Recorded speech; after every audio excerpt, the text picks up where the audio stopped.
Mano, se você já treina há algum tempo e tem uma base muscular decente, vamos dizer assim, mas quando você tira a camisa, a gordura ainda cobre o resultado, você sabe que tem músculo ali, mas ele não aparece. Esse é exatamente o perfil para quem esse vídeo foi feito. Quem já treina, mas nunca passou por um processo sério de cutting. E mano, eu entendo a tentação de sair cortando tudo, comer o mínimo possível, fazer cardio todo dia, zerar o carbo, mas isso é, mano, é o caminho mais fácil para perder o músculo que você também já levou meses construindo, tá ligado? Meu irmão, hoje eu vou te mostrar se é o que realmente funciona para chegar entre 12 a 15% de gordura corporal. Lógico, preservando o músculo, né, mano? Sem dieta louca, sem dieta muito restritiva. Fica até o final, porque nesse vídeo eu vou listar os 5 erros que sabotam o seu cutting, tá ligado? Se você cometer qualquer um deles, vai perder músculo junto com gordura e não é isso que a gente quer. Vamos pro top 5, mano, pilar principal, que não é o único, por isso que é bom você ficar até o final do vídeo, porque todos os pilares são importantes, mas ele é o principal porque, vamos lá, antes de falar em dieta ou treino específico, preciso que você entenda o mecanismo por trás de qualquer emagrecimento, o déficit calórico. O déficit é muito difícil falar déficit calórico. O déficit calórico déficit calórico significa gastar mais energias do que você consome. Quando isso acontece de forma consistente ao longo do tempo, o corpo ele precisa buscar energia em outro lugar, entendeu? E recorre às reservas de gordura que tem no seu corpo. Quando o gasto supera o consumo de maneira constante, surge o déficit. E aí que dá o início à perda de gordura.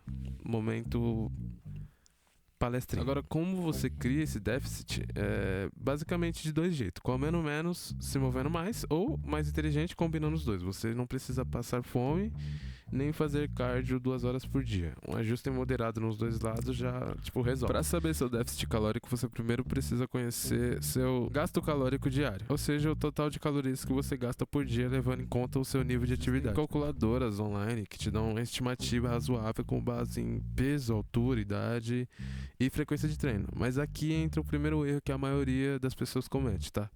Exagerar no déficit achando que vai secar mais rápido. Se 500 calorias de déficit funciona, 1000 deve funcionar ainda mais. Não funciona assim.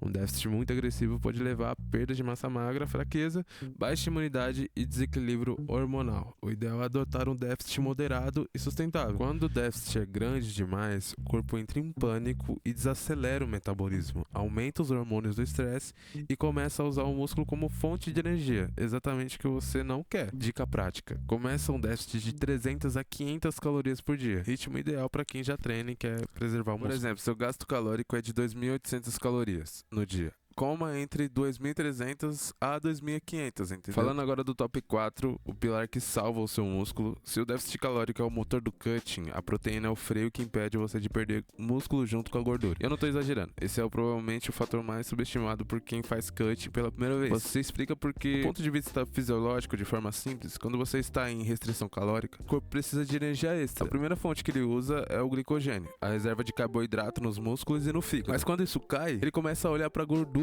e o músculo ao mesmo tempo. O que vai determinar qual ele vai queimar mais é justamente a quantidade de proteína disponível. Dobrar a proteína não apenas preservou mais o músculo, mas também acelerou a perda de gordura. Isso acontece porque a proteína tem alto efeito termogênico. O corpo gasta mais energia para digeri-la do que para digerir o carbo ou a gordura. Ou seja, atletas que estão em cutting, eles consomem mais ou menos entre 1,6 a 2,4 gramas de proteína por dia, tá? Top 3, mano. Carboidrato e gordura. Não elimine, tá? Ajuste. Chegamos num ponto que gera muita confusão. O que fazer com o carboidrato e a gordura no cut? Vamos começar pelo carboidrato, que é mais temido. Cortar carboidrato drasticamente compromete a performance no treino. O carboidrato é o combustível primário do seu treino de força. Ele que abastece as fibras musculares de contração rápida, que você usa no agachamento, no supino, no terra. Sem glicogênio muscular o suficiente, você vai ao treino vazio. A performance cai, você treina mais fraco, e o treino fraco no cutting, menos estímulo para manter o músculo. Além disso, carboidrato tem papel direto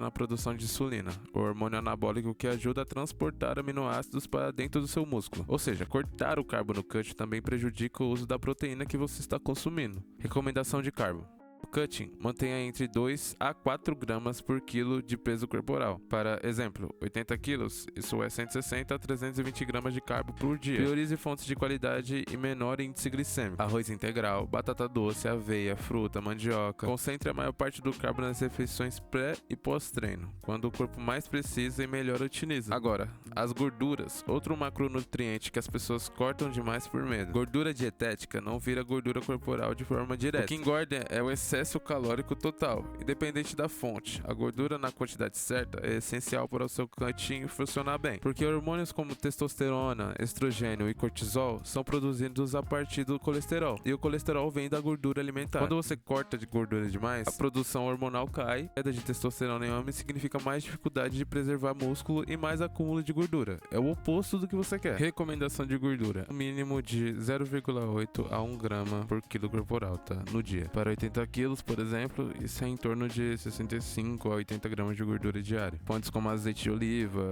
ovos, abacate, castanha, nozes, peixe gordo como salmão. Resumo: proteína é inegociável, carbo e gordura são ajustáveis, mas não elimináveis, entendeu? O corte calórico vem da redução moderada dos dois, não do fim de um deles. Chegamos ao top 2, treino de força. Não mude o que funciona, tá?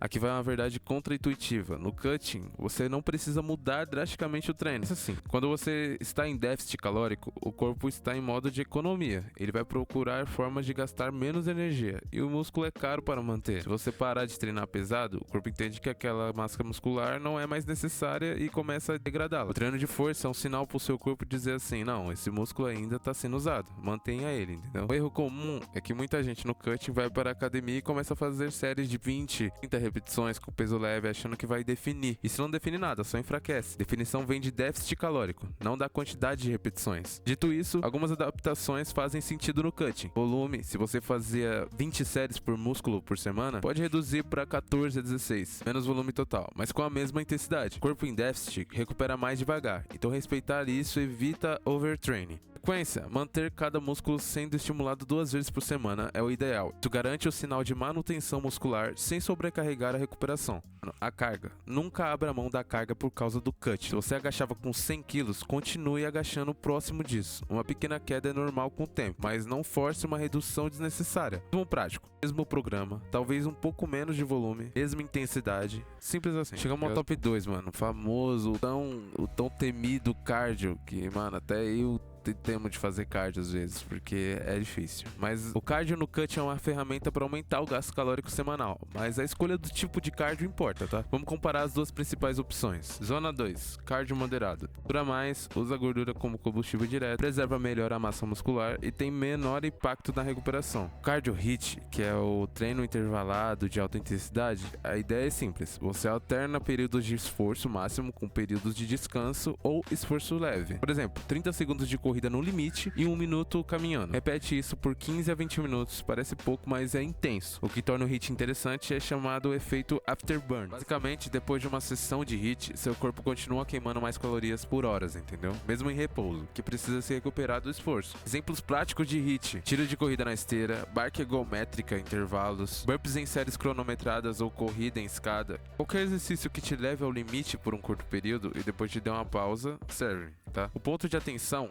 é que o HIIT exige mais recuperação do que o cardio moderado. Se você já treina pesado na musculação, fazer HIIT todo dia vai prejudicar sua recuperação e pode até atrapalhar o ganho de força. Por isso, uma sessão por semana já é o suficiente no contexto do cutting. Recomendação prática: no cutting, priorize de 2 a 3 sessões de cardio moderado por semana, de 30 a 45 minutos, e adicione uma sessão de HIIT se quiser turbinar. Não faça cardio excessivo, tá? Ele aumenta o catabolismo e prejudica a recuperação do treino de força. Agora que você entendeu cada peça separada, vamos montar o quebra-cabeça por completo, tá? Dieta sem treino: você cria déficit, perde peso na balança, mas boa parte desse peso é músculo. Sem o estímulo do treino, o corpo não tem razão para manter a massa magra.